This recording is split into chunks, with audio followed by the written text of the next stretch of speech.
Este es de...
El gráfico que están viendo en sus pantallas refleja la última hora sanitaria en Cantabria. Hoy se han contabilizado 235 contagios nuevos. 35 pacientes están en la UCI y desde marzo han fallecido 292 cántabros. Estos datos hacen que la incidencia acumulada en los últimos 14 días en Cantabria se sitúe en 505 casos por 100.000 habitantes. Estamos por encima de la media nacional con 452.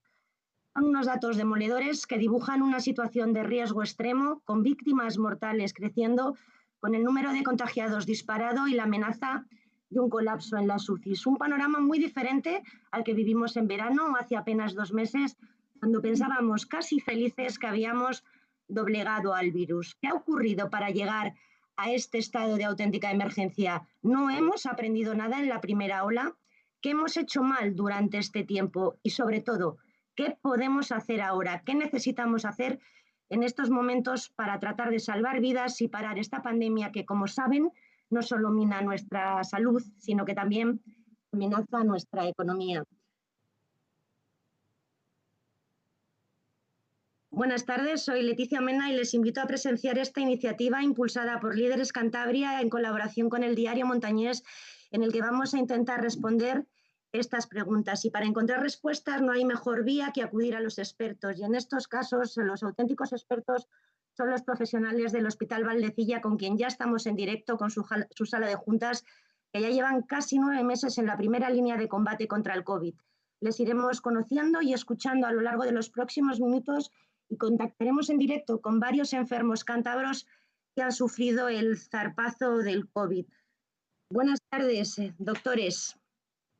Buenas tardes. Rafael Tejido, gerente de Valdecilla. La pandemia va creciendo. ¿Cómo están? ¿Cómo estamos aquí en Cantabria? ¿Cómo están ustedes en Valdecilla? Bueno, estamos preocupados, estamos también cansados, lógicamente, pero estamos muy activos y estamos preparados para lo que nos está ocurriendo y lo que nos puede llegar, ¿no?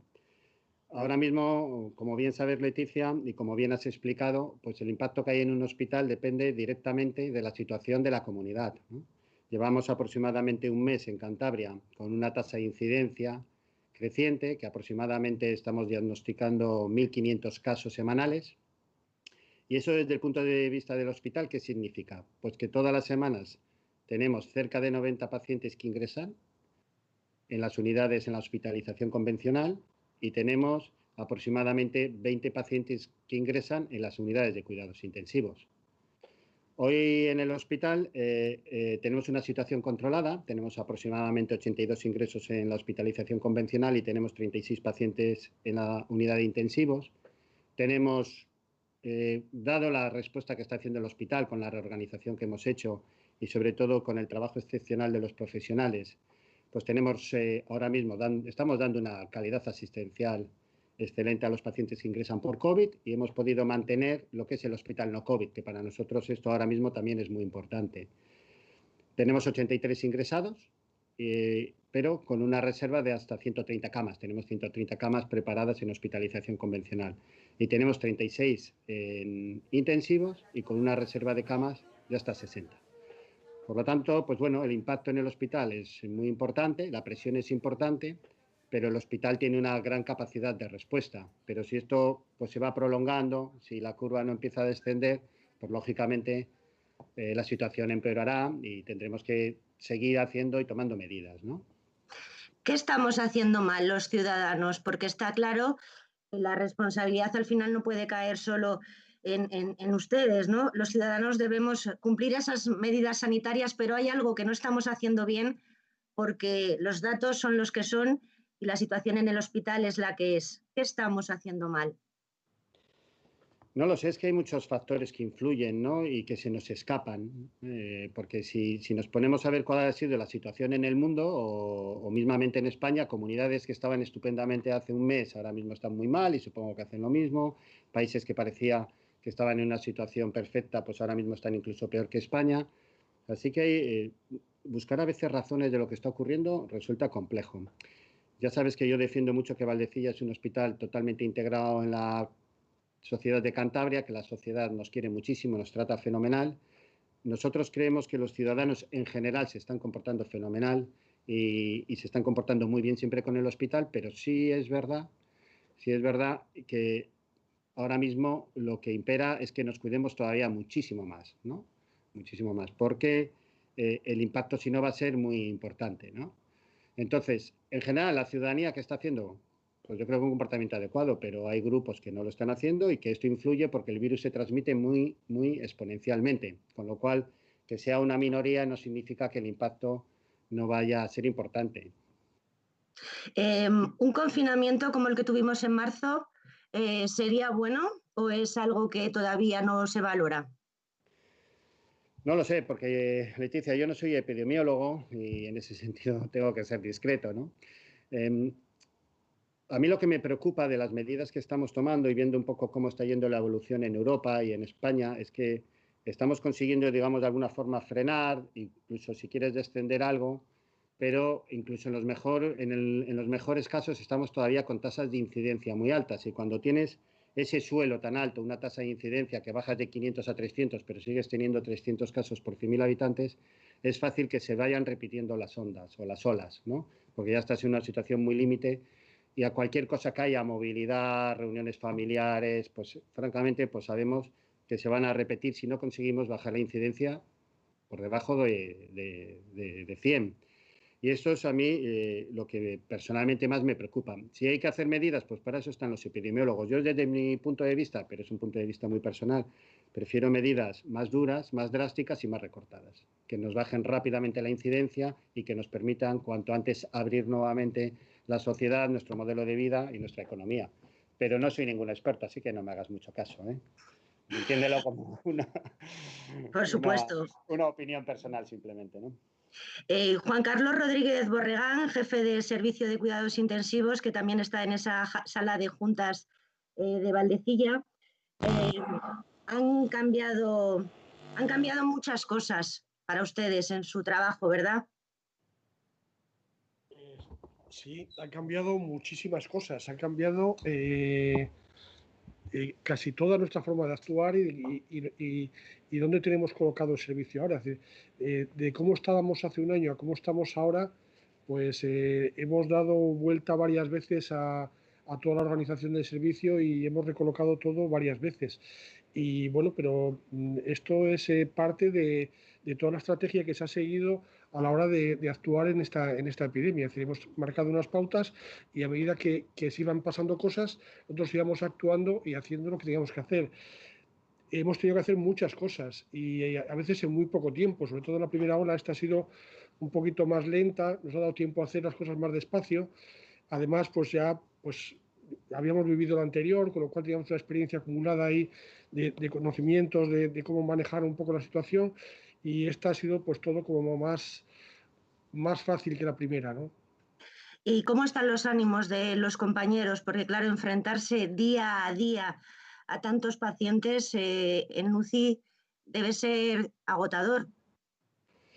Es muy cansado, y es muy cansado física y mentalmente. Es decir, estamos teniendo ahora mismo casi el doble de pacientes que tendríamos en condiciones normales. Es decir, y estamos atendiéndolos pues igual de bien que lo hacíamos hace un año o hace 2 años. Es decir, que la calidad no ha disminuido ni lo más mínimo, con lo cual eso es un esfuerzo que tenemos que hacer entre todos a la hora de atenderles. Todo el mundo está trabajando más tiempo del que trabajaba antes, con más intensidad, y además pues las condiciones de trabajo, sobre todo con los pacientes COVID, pues el equipamiento, los EPIs y colocarse el equipo de protección individual hace que se añada un esfuerzo físico y unas limitaciones que empeoran todo un poco, ¿no? Doctor, cuando usted o sus compañeros ven en televisión, en los medios, en el diario Montañés, imágenes de esos botellones o de esas fiestas multitudinarias a veces, ¿qué sienten?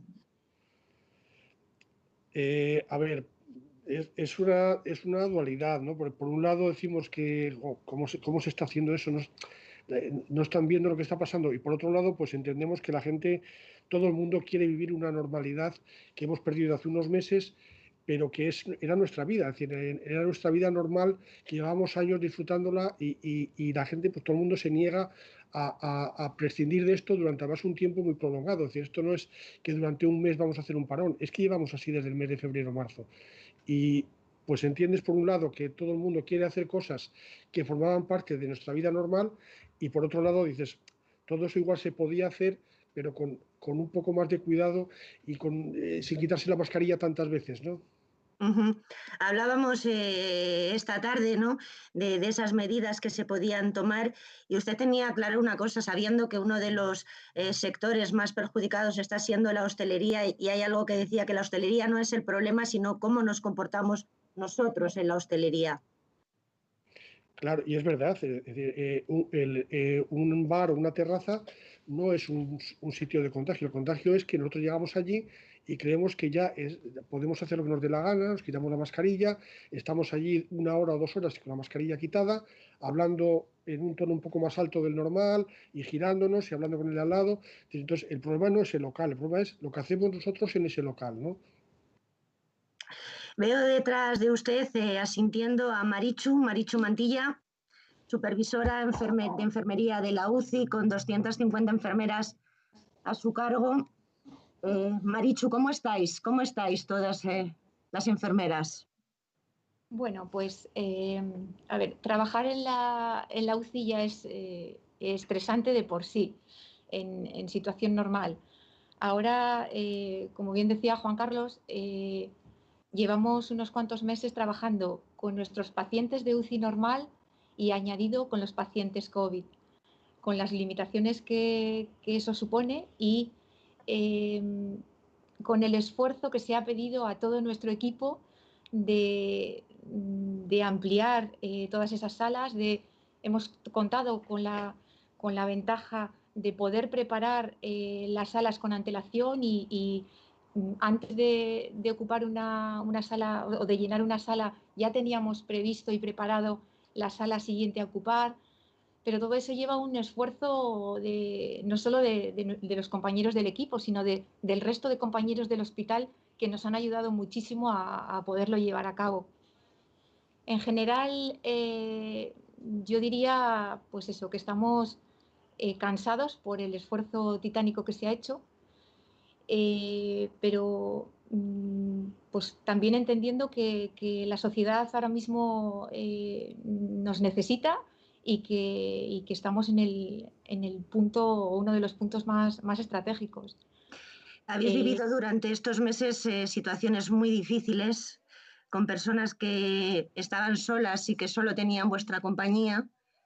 Habéis quedado en los momentos más complicados, incluso habéis tenido que llamar a familiares, nos pedían que les llamarais para despedirse.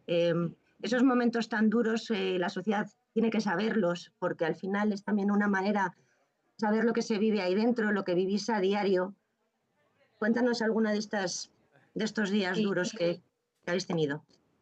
sí, probablemente si yo tuviera que definir a nivel personal, y creo que mis compañeros seguramente están de acuerdo conmigo, cuál ha sido lo más duro de todo esto, ha sido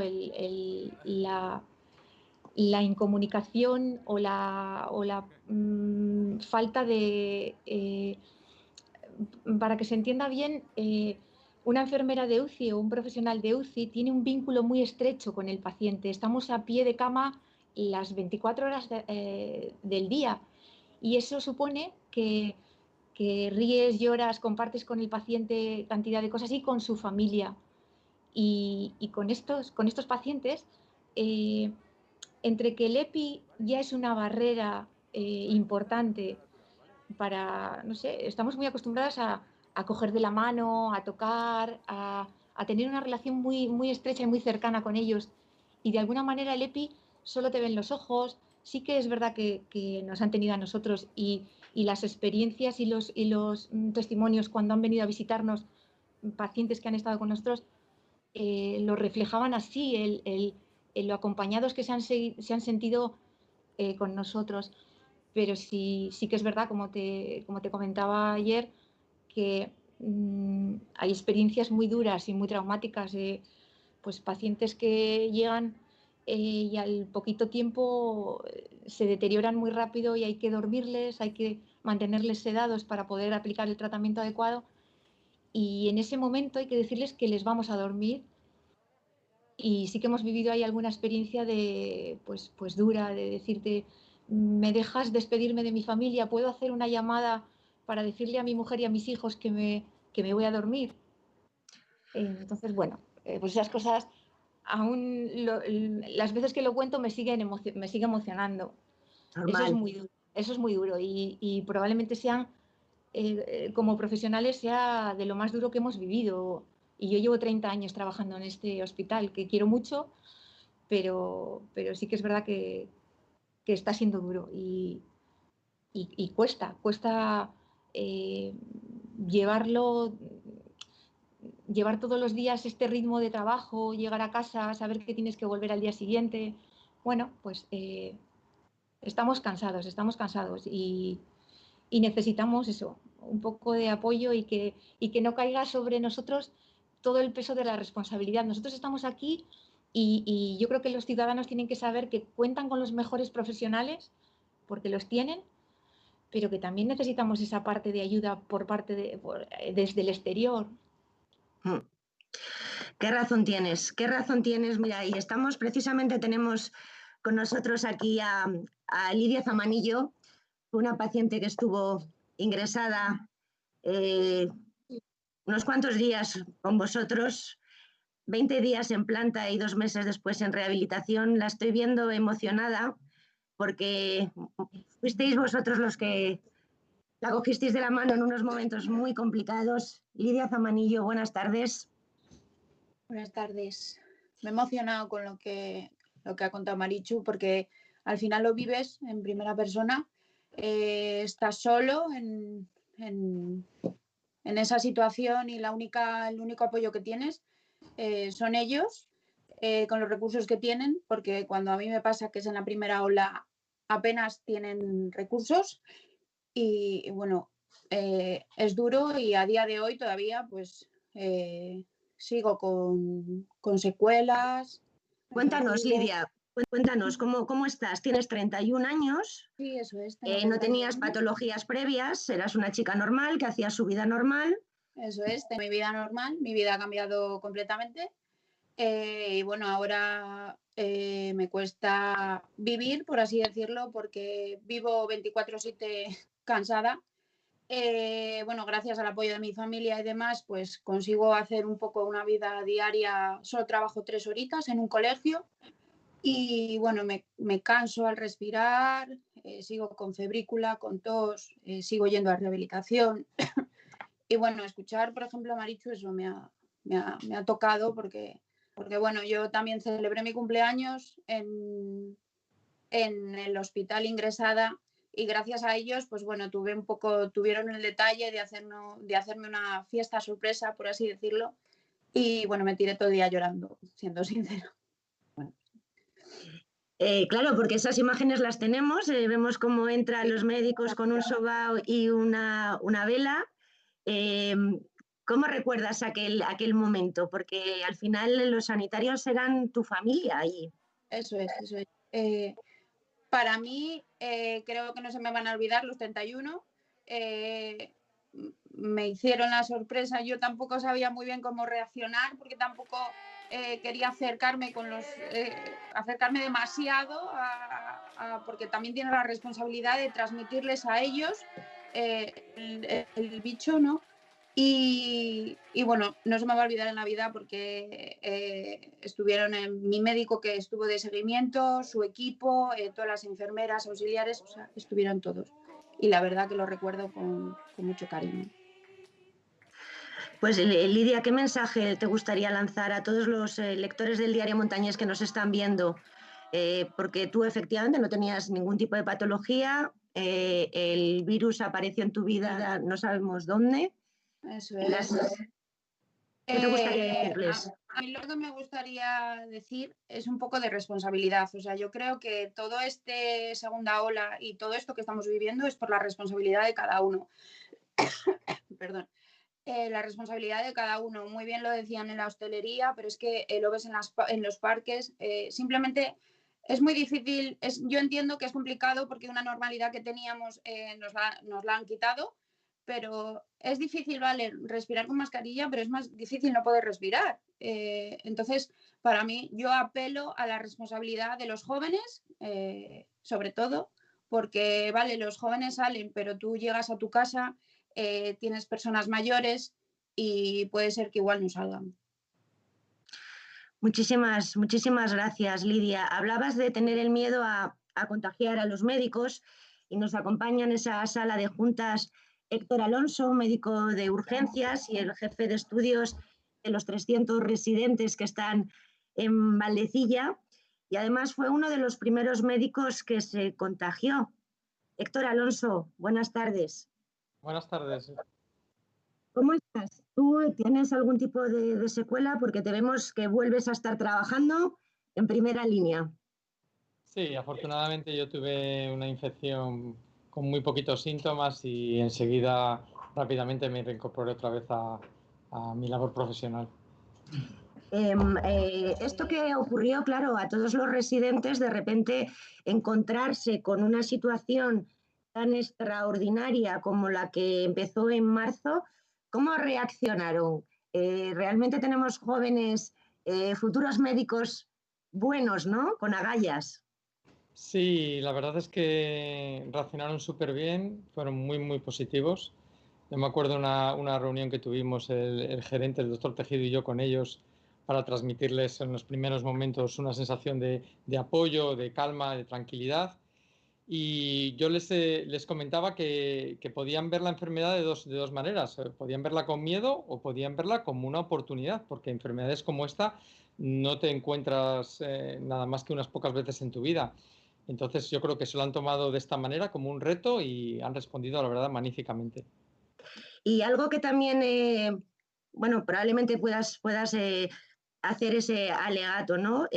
Tú al tener ya anticuerpos, algo que se puede hacer, ¿no? Para todos los que nos estén escuchando y han superado la enfermedad, sea donar plasma.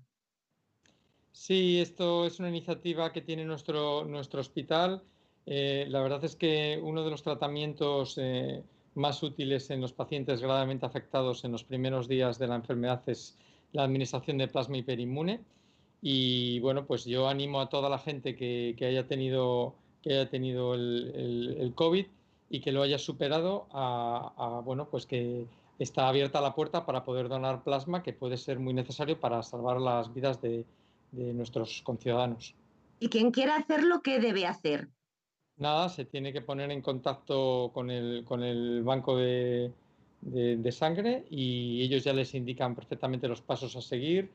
Les tienen que hacer unos test para comprobar que tienen anticuerpos presentes. Hay una serie de requisitos que hay que cumplimentar y luego si los cumplen, pues pueden donar plasma perfectamente. Y con ese plasma, salvar vidas. Exactamente. Es uno de los tratamientos que estamos utilizando en nuestro hospital para pacientes graves en los primeros días de la enfermedad, que puede ser efectivo. Muchísimas gracias, doctor. Justo detrás está Cristina Valdeón, Junta de Medicina Interna, y era de esos residentes que en marzo estaba justo con su residencia, terminó en mayo, y durante este tiempo has hecho un trabajo fantástico, Cristina, abriendo plantas COVID. ¿Cómo estás? ¿Cómo recuerdas aquellos meses y cómo estáis ahora? Bueno, creo que me uno a la opinión de todos los compañeros. El sentimiento es de cansancio, de orgullo también de todos los trabajadores que estamos en COVID. Pero bueno, la situación en marzo fue muy dura. Nos tuvimos que adaptar a situaciones que ni siquiera sabíamos cómo iban a venir. Creo que todos hemos dado lo mejor de nosotros y a día de hoy lo seguimos dando. Cuando se nos ha necesitado hemos vuelto a estar ahí. Y lo mismo le pedimos a la población, que igual que nosotros damos todo lo mejor de nosotros, pues lo mismo recibir de su parte. ¿Recuerdas aquel día me contabas de esa despedida de ese primer paciente? Sí que me gustaría que lo contaras para que los lectores del Diario Montañés que nos están escuchando lo sepan, porque esas situaciones son las que al final tenemos que saber fuera, ¿no? ¿Cómo vivís esos momentos tan duros para que seamos más responsables? Yo creo que todos los que hemos tratado pacientes o seguimos tratando pacientes COVID tenemos momentos guardados y que probablemente pues no olvidaremos. Y cuando me preguntabas cuál puede ser uno de los momentos, sin duda yo creo que hay pacientes que te marcan. Y uno de ellos pues es esa situación en la que tú estás acompañando a ese paciente, en el cual por la situación, en la gravedad clínica, estás intentando dar todos los recursos que tienes, pero llega un momento en el que ese paciente va mal y solo te queda que acompañarle en, pues eso, como decía Marichu, en sus últimos momentos. Y bueno, eso es algo que yo creo que nos marca. Qué duro. Cristina, pues os invito ahora a que escuchéis el testimonio de una mujer, una cántabra de 42 años, madre de 2 adolescentes, prefiere permanecer en el anonimato porque estuvo ingresada con COVID y a raíz de entonces tiene fobias, alucinaciones, lapsus de memoria. El 27 de septiembre comenzó con síntomas y esta es su historia. Escuchen.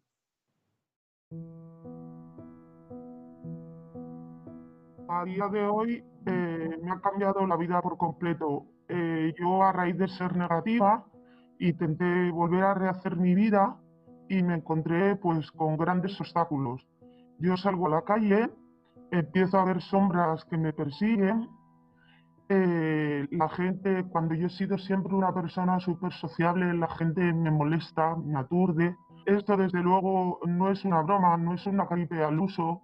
Todos vamos a pagar secuelas. Mi secuela más grande es la memoria.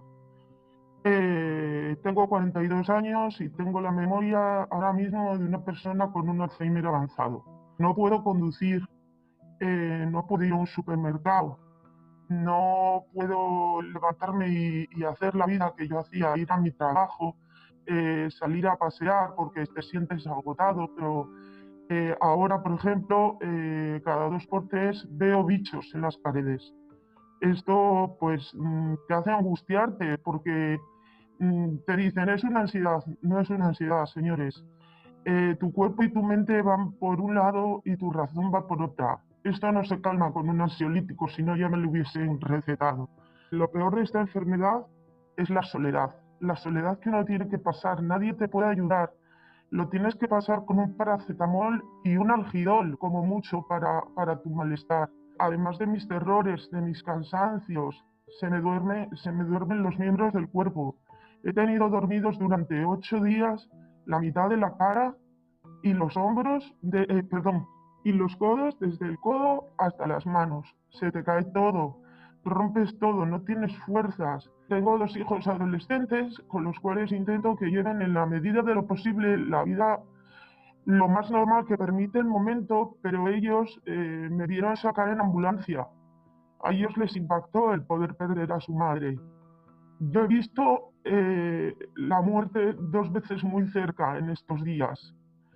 Y para 42 años que tengo es muy duro porque yo tenía una vida totalmente normal, mi trabajo, mis amigos, mi familia. Cada vez, además, cuando yo le contagié que era septiembre, pues todavía no había tantas restricciones y demás. Y ahora me veo pues que, bueno, lo único positivo que saco de esta lacra de virus es que te hace cambiar la percepción de la vida. Ya no valoras tanto lo material, empiezas a valorar más las pequeñas cosas y que hay que vivir el presente, que el futuro no importa. Porque yo he visto la muerte en 2 momentos muy cerca, sola. Yo no tenía patologías previas ni tenía todo eso que nos anuncian en los telediarios, ¿no? El virus puede afectar a cualquier persona al uso, sana, con una vida normal y te la puede llevar al traste en un minuto.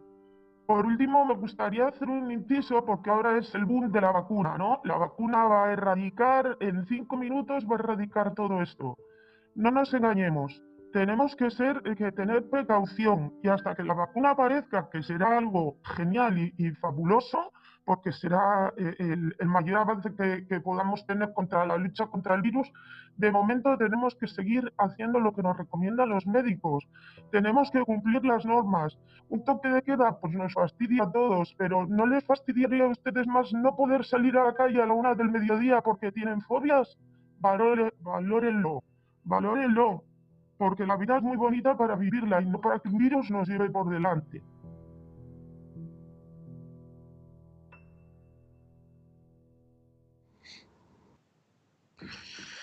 Un testimonio durísimo de una mujer de 42 años, sin patologías previas, Jesús Artal, jefe de psiquiatría de Valdecilla.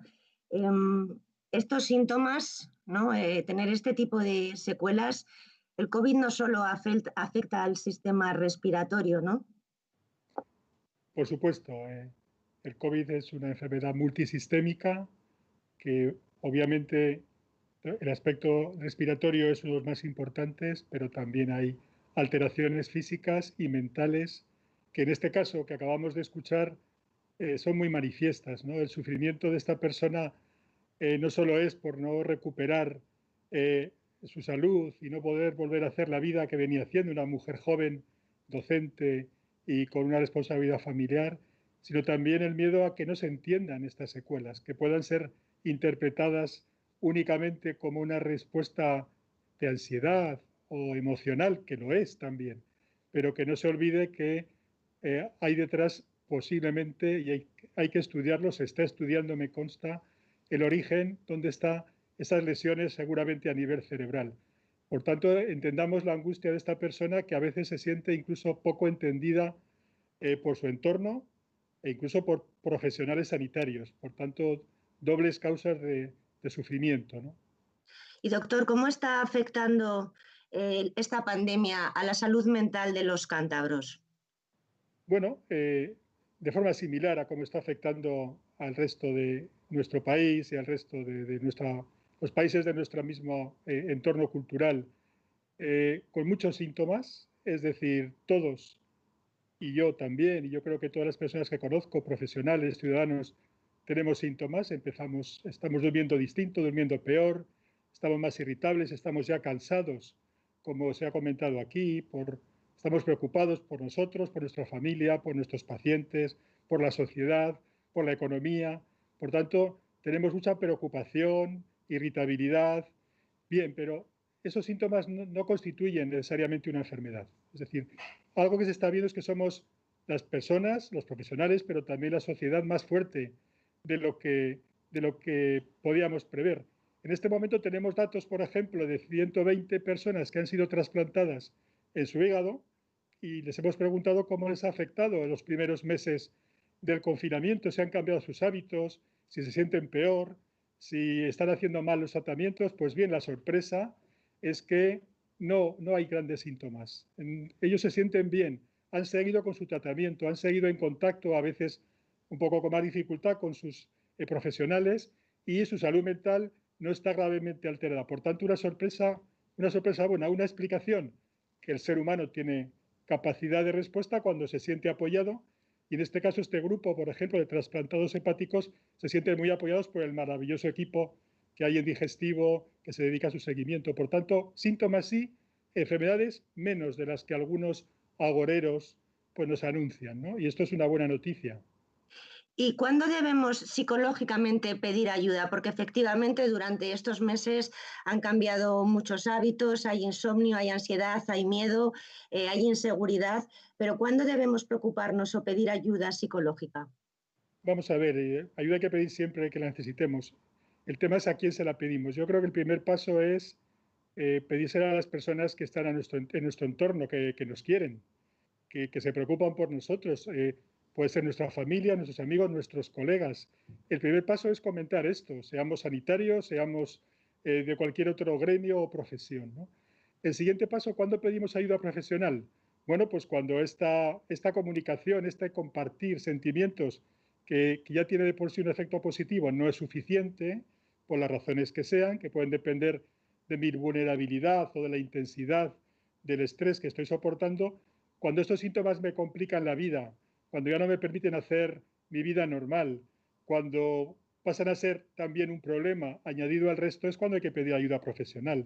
Pero primero tenemos que aprender a comentarlo con los que tenemos cerca, y ahí sí que es una asignatura pendiente, desde luego en los sanitarios. Nosotros estamos estudiando el tema en nuestro país, en nuestro hospital, y vemos que mis compañeros, que están haciendo un trabajo excelente en primera línea, y también hay servicios que están en segunda línea, que a veces son menos visibles trabajando, es que no piden ayuda, vamos, ni aunque les apuntemos con una pistola. Es decir, yo creo que decimos que estamos cansados, pues empecemos a comentarlo, empecemos a hablarlo, empecemos a pedir ayuda cuando hace falta. Yo creo que ahí sí que tenemos que dar ese paso nos cuesta pedir ayuda. Conectamos, muchas gracias, doctor Artal. Conectamos en directo con Renedo, donde está precisamente una médico de urgencias de atención primaria. Estuvo una semana ingresada con neumonía bilateral y gastroenteritis, pero la vida le ha cambiado completamente. Buenas tardes, Ana Dalia, desde el Centro de Salud de Renedo. Buenas tardes, no sé si me oís. Perfectamente, perfectamente, Ana. Lo has pasado francamente mal. El 19 de marzo cambió tu vida. ¿Qué secuelas te han quedado? Inicialmente estuve ingresada una semana, no estuve en intensivos, estuve en planta y luego la recuperación inicial fue buena. Enseguida me empecé a encontrar bien y al mes, 6 semanas, estaba ya otra vez trabajando y haciendo guardias.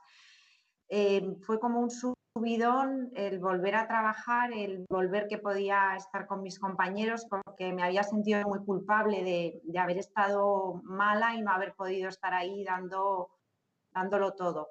Entonces, los 2 primeros meses fueron fantásticos, me encontraba bien, pero a partir de ahí, o yo me quería encontrar bien. A partir de ahí han empezado a aparecer un montón de efectos secundarios de todo tipo, desde cefalea continua, náuseas, dolores musculares, articulares, ansiedad, insomnio, etc. Bueno, pues ahí vamos, intentando llevarlo lo mejor posible y dándole la vuelta un poco a todo, y a mí lo que me hace seguir adelante es pues venir a trabajar. Porque mucha gente me dice, pues cógete la baja. Pues no, a mí lo que realmente me hace sentir bien es venir a las guardias y parece que siento como que pues hay que pasarlo, que ya me iré encontrando mejor y que día a día. Una de las cosas que no se te ha borrado ni se te borrará es la soledad que sentiste durante esos días. Tremendo, cuando pasas al otro lado, tú eres médico y tú siempre pues, estás al otro lado. Cuando pasas a ser paciente, te das cuenta de muchas cosas y para mí ha sido una lección a mí misma de aprendizaje, en el sentido de que a veces no nos damos cuenta qué mal lo pasan los enfermos. Entonces, de pasar de ser médico a ser yo enfermo, una soledad tremenda. Además, fue muy al principio, cuando todavía el personal no estaba muy entrenado.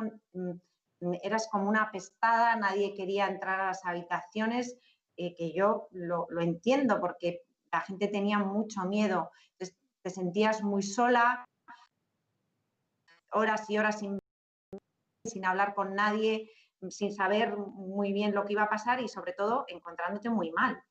Entonces, muy duro. Y a día de hoy se me viene muchísimas veces a la cabeza esa soledad, ese rato de incertidumbre cuando estás en urgencias, que no sabes lo que va a pasar contigo, sola, sin que nadie se quiera acercar, muy, muy duro. Y yo creo que en lugar de ir superándolo, cada vez se me viene como más a la cabeza. Y cada vez que veo algo en la tele o veo a alguien, me siento tan identificada que es duro de llevar. Ana, pues muchísimas gracias por tu testimonio. Todos los que habéis superado esto sois unos auténticos valientes.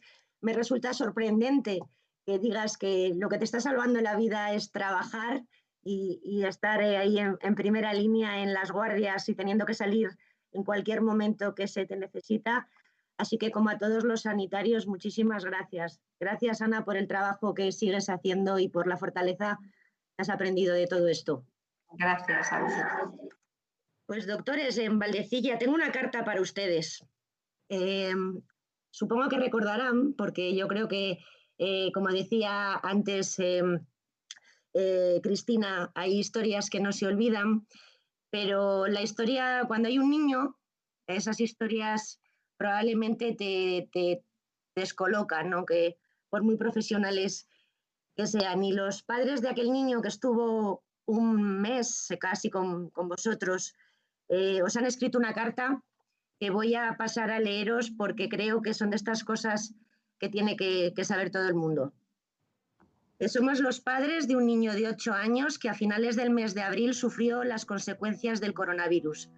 El confinamiento lo vivimos expectantes, como muchas otras familias, como algo que esperas que no te toque. Sin embargo, el último fin de semana de abril el niño empezó a sentirse mal, décimas, vómitos y decaimiento. Al llevar confinados desde mediados de marzo y con los dos teletrabajando, ni se nos pasó por la cabeza lo que nos venía encima.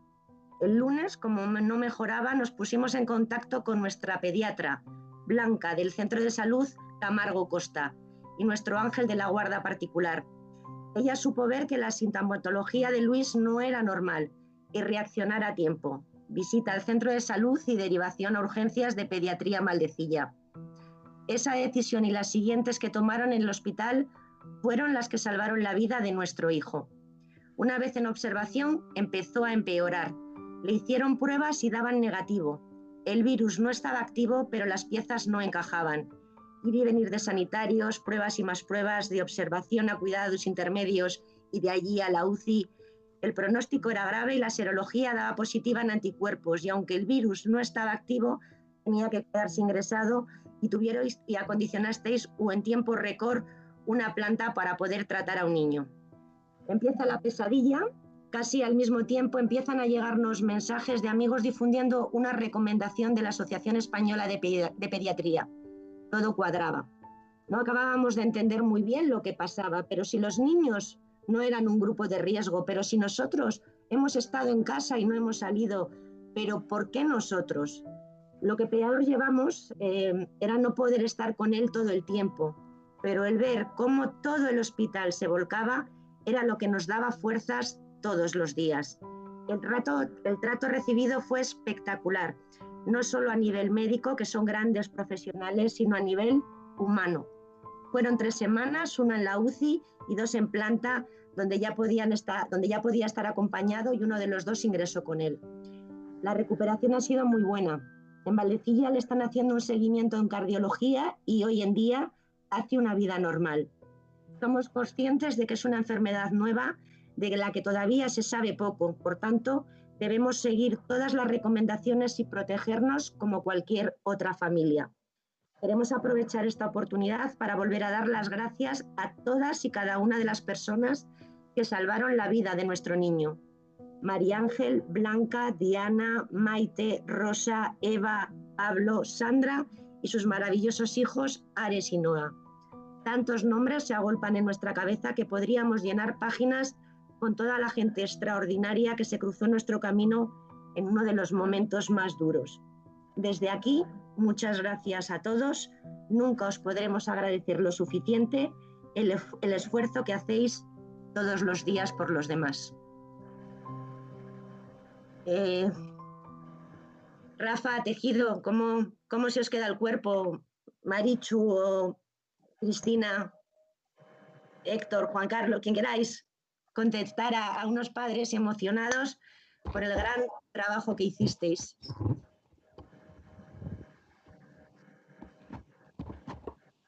Bueno, nos emociona y mucho, nos reconforta, nos da fuerzas, y eso es lo que pretendemos, ¿no? En el fondo también somos unos afortunados por vivir esto, ¿no? Y se lo agradecemos mucho, se lo agradecemos enormemente, porque para nosotros es la vitamina de cada día, ¿no? Lo que nos dicen nuestros pacientes, nuestros enfermos, los familiares. Marichu lo ha contado antes muy bien. Tenemos una enfermedad que nos separa mucho de los pacientes, nos incomunica. Tenemos EPIs, esos EPIs ni siquiera nos ven los gestos, las caras. Y eso, la verdad es que para todos los profesionales del hospital es muy duro. Así que esta carta y los testimonios que ha habido hoy en esta reunión, pues a nosotros nos hincha y hace que estamos cansados, pero estamos proactivos y estamos orgullosos de nuestra responsabilidad y nuestra vocación, y nos anima a seguir atendiendo maravillosamente a la gente, ¿no? Están llegando varias preguntas que quiero hacerles, pero quiero primero que conozcan a Felipe Bada. Felipe Bada es hostelero de Santander, tiene un restaurante en La Maruca, pero el 2 de abril le cambió la vida. Felipe Bada, buenas tardes. Buenas tardes. ¿Cómo estás? Bien, ahora mismo bien. ¿Pero qué pasó? Escuchar. ¿Qué pasó aquel 2 de abril? Pues aquel 2 de abril yo había cerrado el negocio y estaba en casa, confinado, y salía a pasar algunos días, pero poco más. Me empecé a encontrar mal, entonces estuve toda la semana en cama con pastillas para eso, no podía ir a ningún sitio, y al final el viernes me bajaron para Valdecilla en una ambulancia, entré directamente, pues me hicieron una placa y directamente a la UCI. Como inducido estuve, creo que fueron 18 días. 18 días en coma. Sí. Luego salí, me pasaron la planta, creo que estuve en la 6ª un día o 2, y me subieron a la 7ª. Y allí fue cuando ya desperté y empecé a verme el problema que tenía. Hasta esa fecha lo sufrieron la familia, no yo, porque yo no me enteraba de nada.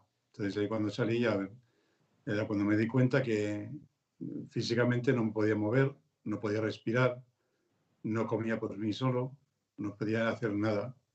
Había bajado 23 kilos y pues me encontraba pues eso, no sabía dónde iba a ir a parar.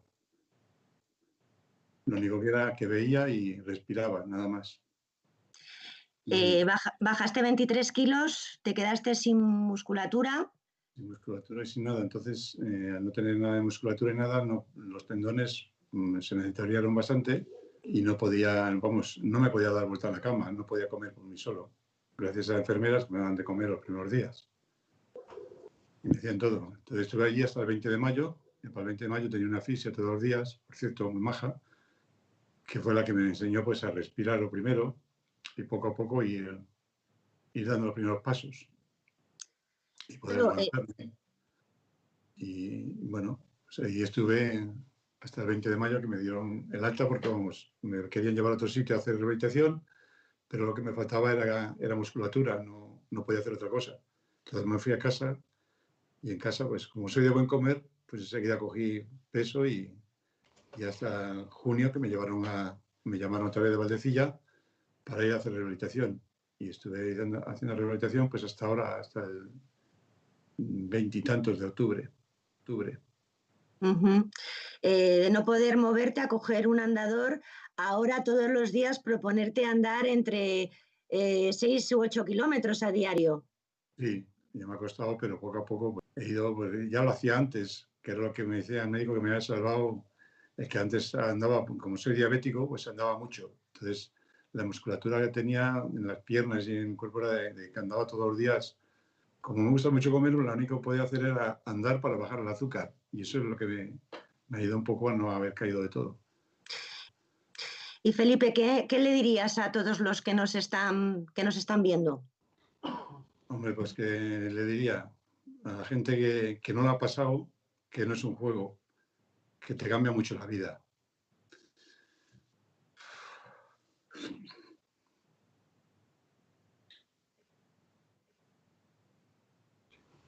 Pues eso, que tengan... Tranquilo, Felipe, porque estamos todos contigo. Ya me hago.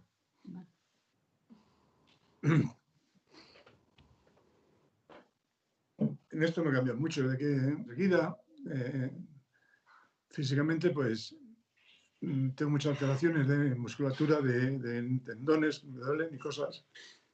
Entonces, está mucho más sensible, más, no sé, muchas cosas. Te cambia mucho la vida. Saludamos a tu mujer que aparece y que te ha cuidado muchísimo. Buenas tardes. ¿Qué hay? Buenas tardes. Acércate un poquito porque como tiene difuminado el fondo, si no, no te vemos. Aprovechamos para conocerte y saludarte. Y también tú has vivido algo que al final siempre hablamos de los enfermos, pero las familias de los enfermos sufrís muchísimo con algo tan desconocido, ¿no? Sí, también. Además, a mí me pilló que primero ingresó él y después lo tuve yo, lo que pasó que yo solamente he perdido el olfato y bueno, seguí, no estaba en casa, que no puedes ir a verle, que no estás con él, que no sabes cómo está algunos días, bueno, pero yo creo que se puede.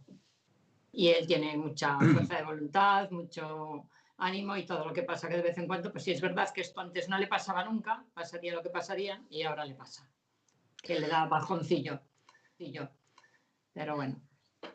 Nada pues, que no se pueda llevar. Pues un abrazo muy fuerte para los dos, cuidaros mucho y muchísimas gracias por haber estado esta tarde con nosotros, con tu testimonio, Felipe, porque al final lo que queremos también con esto es que la gente sepa que lo que ocurre, los efectos secundarios que quedan, que tenemos que tener cuidado, que tenemos un gran hospital con grandes profesionales, pero como les hemos ido escuchando, el cansancio empieza a hacer mella y tenemos que cuidarles a ellos también. Es que los culpables somos nosotros, no ellos. Ellos no pueden hacer otra cosa. Si nosotros no procuramos arreglar esto un poco, ellos no son dioses para hacerlo. Yo me decía, vamos, mejor imposible. Pero tenemos que poner de nuestra parte las cosas. Muchísimas gracias, Felipe, por tu testimonio, de verdad, y cuídate muchísimo. Cuídate muchísimo. Un abrazo muy fuerte. Un abrazo para todos. Doctores, ¿qué va a pasar? ¿Cómo lo paramos? Obviamente no hay una respuesta para esto, ¿no? Pero sí me gustaría que esta sesión que están viendo ahora muchísimos cántabros a través del diario Montañés, ¿qué debemos hacer? Además de, por supuesto, ponernos la mascarilla, están dando ejemplo en esa sala con la mascarilla puesta, intentar guardar esas distancias de seguridad, lavarnos las manos, pero es verdad que tenemos ahí casi a la vuelta de la esquina la Navidad. Es algo que, bueno, nunca nos hemos visto en esta situación, pero evitar esas fiestas familiares en las próximas semanas o esas reuniones de amigos, debemos evitarlo, ¿verdad? Bueno, en el hospital estamos muy bien coordinados, pero para coger el micrófono estamos todos con dudas, ¿eh? Voy a romper yo el hielo. Bueno, sabemos que el riesgo aumenta, todo el mundo sabe muy bien las medidas de protección básica que hay que hacer. Pedimos a la población que se cuide lo máximo posible para no enfermar y para no hacer enfermar a sus familiares y amigos. Los sitios donde tenemos más riesgo son los lugares cerrados, donde nos quitamos las mascarillas, donde hablamos alto, donde cantamos, donde bebemos juntos, cercanos. Y en esos sitios hay que tener una especial precaución también. Y de la misma forma que nos cuidamos cuando a veces salimos a la calle, igual cuando nos reunimos alrededor de una mesa con nuestros familiares y amigos, hay que seguir manteniendo las medidas, incluso con más intensidad que cuando estamos por la calle. Y igual en Navidad tenemos que, ojalá nos podamos reunir, pero igual tenemos que hacer unas Navidades con distancia de seguridad dentro de casa y con mascarillas. Sí. Yo aportaría, Leticia, que queda toda la vida por delante para celebrar tantas y tantas cosas, ¿no? Que esos cumpleaños, que esas fiestas, que todas esas cosas que parece que lo vivimos, pues igual por lo que comentábamos antes, que nos falta normalidad, ¿no? O que queremos volver a ser los de antes, pero que yo le transmitiría a la ciudadanía eso, que tenemos toda la vida por delante para celebrar y que el invierno es muy largo y que aquí ya estamos preocupados por qué puede pasar en enero o en febrero si no respetamos todas estas cosas y si no tomamos conciencia y responsabilidad. Claro, porque todavía la gripe no ha llegado, hemos tenido unas temperaturas muy buenas, eso está por llegar como todos los años y además estas fiestas familiares de por medio. ¿Qué necesitáis en Valdecilla ahora mismo? Porque es verdad que durante la primera ola nos volvimos locos intentando que nos faltara nada. Yo sé que os mandaban tortillas, pasteles, flores, pero ¿qué necesitáis realmente? Sé que, por ejemplo, recibisteis en esa primera ola un robot, ¿no? del Banco Santander, que estáis haciendo un montón de test desde entonces. ¿Qué más cosas necesitáis y cómo está funcionando ese robot? Pues mira, ayer hemos hecho 3.000 test, que para nuestra población es una barbaridad, y el servicio de microbiología de este hospital está haciendo un esfuerzo increíble, increíble. Agradecemos mucho al Banco Santander y a los donantes que nos otorgaran ese Opentrons, ese robot, que nos ha permitido pues, aumentar mucho las posibilidades de test diagnósticos, ¿Qué necesitamos? Yo voy a pedir una cosa, ¿no? Sabemos que es muy complicado y muy duro por la soledad que se ha comentado, por la incomunicación, llegar al hospital y que aislemos a la gente, decir a los familiares que no pueden entrar, decir a veces incluso a los periodistas que no podéis entrar. Y queremos pedir a la gente que nos entiendan, que tengan paciencia en ese sentido, que es muy importante la restricción de visitas para cuidar a los profesionales y a su familiar, que es muy importante que en el hospital se cumplan las normas básicas cuando pueden estar, que estén siempre con la mascarilla que les ponemos, que tiene que ser la mascarilla quirúrgica, y que en ese sentido pues sabemos que es incómodo, ¿no? Porque la gente quiere estar acompañando a su familiar, pero que ahora mismo, como ha dicho Marichu, lo más importante y la forma de proteger a los familiares y a los profesionales que van a atender al familiar y a todos los ciudadanos es cumplir en el hospital muy estrictamente las normas de restricción y las normas básicas de protección. ¿Alguno más nos dice qué necesitáis desde cada uno de vuestros departamentos, además de efectivamente lo que acaba de comentar Rafa? ¿Necesitáis algo? Héctor. Como médico de urgencias sí que pediría a la población, que sé que lo sabe de sobra, pero que utilice con responsabilidad los servicios de urgencias. Ahora mismo tenemos una urgencia diferenciada con una atención específica a los pacientes COVID y una atención a los pacientes no COVID. Entonces, todo lo que sea no sobrecargar esta urgencia, pues yo creo que es positivo para los pacientes los primeros y para los profesionales también. Recogido. ¿Alguna petición más? O sí me gustaría... Sí. Yo quería proponer algo así como un juego psicológico, ¿no? A la gente, ¿no? Imaginemos qué haríamos en las próximas horas si todas las personas con las que nos vamos a encontrar fueran positivos, ¿no? Y a la vez tuviéramos que hacer la vida normal. ¿Qué es lo que haríamos? Pues imaginemos, pues yo intentaría, por supuesto, una mascarilla además en buen uso, una mascarilla nueva, una mascarilla dentro del periodo de vigencia de la mascarilla, mantendría la seguridad, la distancia de seguridad, me lavaría las manos, evitaría un contacto estrecho, pues en mi casa, en las tiendas, en los restaurantes. Imaginemos que todo el mundo está contagiado. ¿Qué es lo que haríamos? Obviamente el que pueda permitirse el lujo de quedarse en su casa y de disminuir al máximo su actividad, que lo haga. A veces esperamos que nos confine el gobierno, que nos confine la autoridad. También nosotros responsablemente sí podemos autoconfinarnos o confinarnos en la mayor medida de lo posible sin que se pare nuestra actividad. Y aquella actividad que nos separa, imaginemos, como digo, que mi compañero de trabajo, que mi paciente, que mi vecino, que mi cliente están contaminados. No quiero con esto sembrar el pánico y que salgamos corriendo, pero sí que mantengamos el tipo y extrememos durante las próximas 2, 3, 4 semanas este pensamiento, este juego que os propongo, y yo creo que eso nos haría ser mucho más cuidadosos y no perder, digamos, esa idea de que el trabajo que hay que hacer está sobre todo fuera de Valdecilla. Uh-huh. Yo quería proponer otra cosa, si me permitís, y es, yo sí pienso que la mayoría de la población se comporta bien, pero una minoría no. Y esa minoría, evidentemente, desde el punto de vista de una pandemia, es la que va a provocar que sigamos con muchos casos.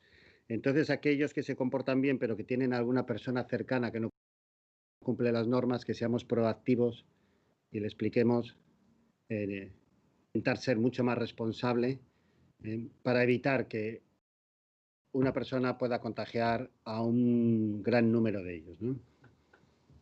Uh-huh. Pues recogidas todas esas peticiones, y aunque sirvan también, pero sí me gustaría hacer esa última ronda, ¿no? Pidiéndoos un titular para las próximas semanas. Además de esa, por supuesto, esa petición de responsabilidad a todos los cántabros, que hagamos ese juego que propone el doctor Artal, que puede realmente tener grandes resultados, porque al final es una cuestión de todos podemos hacer cosas para salvar vidas, pero sí me gustaría, si os parece bien, empezamos por Héctor, terminar con un titular de esta tarde, con un llamamiento a esa ciudadanía de la responsabilidad. Héctor. Bueno, sobre todo que se sigan extremando las medidas de distanciamiento social y protección. El virus al que nos enfrentamos en esta ola es un virus que ha mutado y que tiene una infectividad muchísimo más alta. Entonces, pues yo creo que es un poco responsabilidad de todos, pero que el hospital está para ayudar a la gente y ahí vamos a estar durante todo este periodo de tiempo. Gracias, gracias. Héctor Alonso. Cristina Valleón. Bueno, yo transmitir después de todo lo que hemos comentado un mensaje de tranquilidad, que estamos y seguiremos estando como hemos estado desde el principio, que estamos preparados y que simplemente pues, que intenten ayudarnos en la medida de lo posible. Muchas gracias, Cristina. Rafa, te dejamos para el final. Okay. Pasamos el micrófono a Marichu. Marichu Mantilla. Bueno, yo un poco en la misma línea, pedir ayuda al exterior. Insisto en que tenemos la responsabilidad de cuidar y de salvar la vida de los pacientes, pero insistir un poco en que esto no tiene edad y no tiene y afecta a todo el mundo y que esa vulnerabilidad y esa indefensión con la que vemos a los pacientes todos los días, pues a nivel de colectivo nos va a hacer también claudicar de alguna manera, y si no recibimos esa ayuda, tiene que ser entre todos que lo consigamos. Juan Carlos Rodríguez Borregán. Mira, hemos tenido el testimonio de Lidia, de Felipe, de Ana, y seguro que como ellos en Cantabria habrá cientos de personas que nos pueden contar, pero hay más de 200 personas a las que no vamos a poder entrevistar y 200 familias que están echándoles de menos y muchos amigos que están echándoles de menos. Es decir, que esto no es una broma, que no es un juego, que las personas somos vulnerables y esta es una enfermedad devastadora que causa muchísimo daño y además no tiene límite. Es decir, o hacemos algo por pararlo y se para en la calle, no se para en el hospital, o si no, va a seguir haciéndonos daño. Muchas gracias, Juan Carlos. Jesús Artal. Hola. Tenemos un hospital que quiere estar a la altura de los ciudadanos de Cantabria y queremos que los ciudadanos de Cantabria estén a la altura de este hospital también. Gracias, Jesús. Y terminamos con Rafael Tejido, gerente de Valdecilla. Rafael, además te voy a decir una cosa ahora que nos están escuchando unos poquitos. He tenido la oportunidad de hablar con todos estos compañeros, además de con pacientes, y quiero felicitarte públicamente por el gran trabajo que estás haciendo, porque efectivamente tienes un gran equipo detrás, pero las cosas funcionan cuando hay un líder que dirige el barco. Y quiero personalmente felicitarte. Estoy hablando probablemente en nombre de todos los cántabros que han pasado estos meses por el hospital, tanto de Lidia como de Ana, como de Felipe, como esa mujer anónima o los padres de ese pequeño. Muchísimas gracias de verdad por el trabajo que estás haciendo, por tu profesionalidad y por algo que creo que queda muy patente y es tu humanidad. Claro, son amigos. Pero saben que no miento. Ya. Bueno, gracias. Mira, el hospital no está jerarquizado, hemos sido como una red. Yo siempre digo que nos juntamos mucho y que hemos dado una respuesta conjunta y ha sido incluso emotivo. A mí me pasa un poco al contrario, me siento muy orgulloso y afortunado. No es la mejor época para un gerente, desde luego, ¿no? Pero me siento muy afortunado de representar a los profesionales de Valdecilla y al Hospital Valdecilla. Me emociona oír los testimonios que hemos oído hoy en esta sala, de que hablan tan excelentemente del hospital y cómo les hemos tratado y cómo les hemos querido, ¿no? Así que yo en ese sentido solo puedo dar palabras de agradecimiento. Y me siento pues contento del trabajo que estamos haciendo todos en el hospital y también la dirección, yo solamente puedo hablar maravillas de mi equipo, ¿no?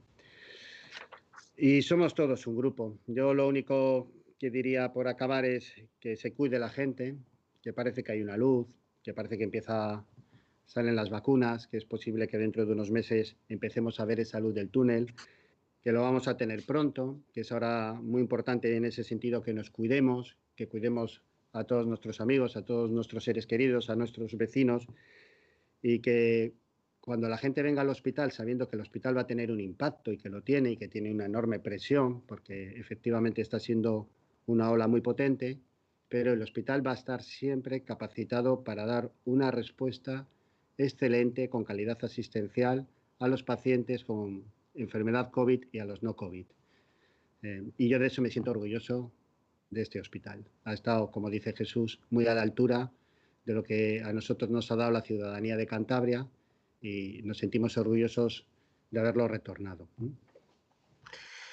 Muchísimas gracias, Rafa. Muchísimas gracias a todos los que nos estáis viendo a través de la web del Diario Montañés. Gracias a Lidia, a Ana, a Felipe, a los padres de ese pequeño y a esa mujer anónima que es el que nos está viendo. Os mandamos muchísima fuerza. Ojalá sepamos el resto de la población hacerlo bien para que, aunque os hayan cambiado muchas cosas de la vida, de alguna manera se quede en un sueño. Y terminamos con esa cifra que decía antes el doctor Rodríguez Borregán, 292 cántabros que ya no están. Ojalá esa cifra seamos capaces de contenerla. Nos vamos. Muchísimas gracias a todos a los que nos habéis seguido a través del Diario Montañés. Gracias a los patrocinadores de Líderes Cantabria por hacer realidad estas pequeñas y grandes acciones. Y os dejamos con música. Hay una cantante cántabra, Reyes Soña, en el confinamiento escribió una canción que se hizo viral. Hoy nos ha cedido esa canción para terminar con ella, después de haber escuchado todo lo que nos han dicho desde Valdecilla, los enfermos que han padecido esta terrible enfermedad, seamos conscientes de la suerte que tenemos de estar bien y que todo pasará. Y como decía Marichu, ya habrá tiempo de celebrar. Lo importante ahora es que se cuiden, porque si tú te cuidas, estás cuidando a los demás. Buenas tardes.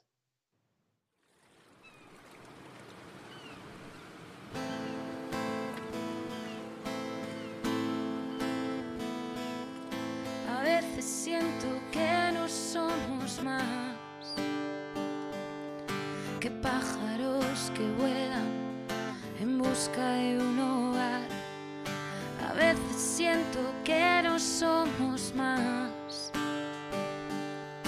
que adultos que son niños, que solo buscan paz. En momentos como este vemos que no importa más que cuidar bien de los nuestros, la familia y la amistad.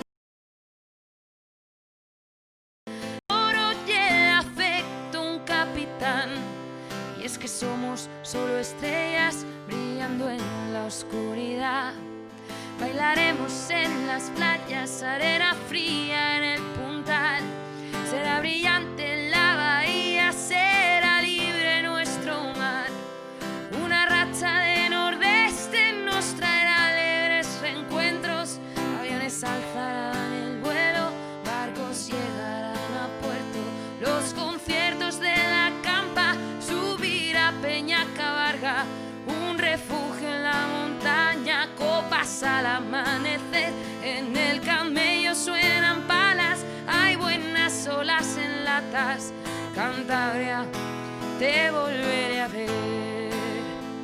Iremos al Salinero, aunque llueva o sople el sur, para animar a nuestro Racing. No hace falta un cielo azul, perdernos entre todas las verbenas de los pueblos, que los fuegos de Santiago los escuche el mundo entero.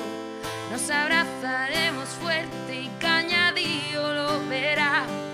Con las rabas del domingo volveremos a brindar. Noches de verano largas, puestas de sol para el alma. Pronto la tierruca sonreirá.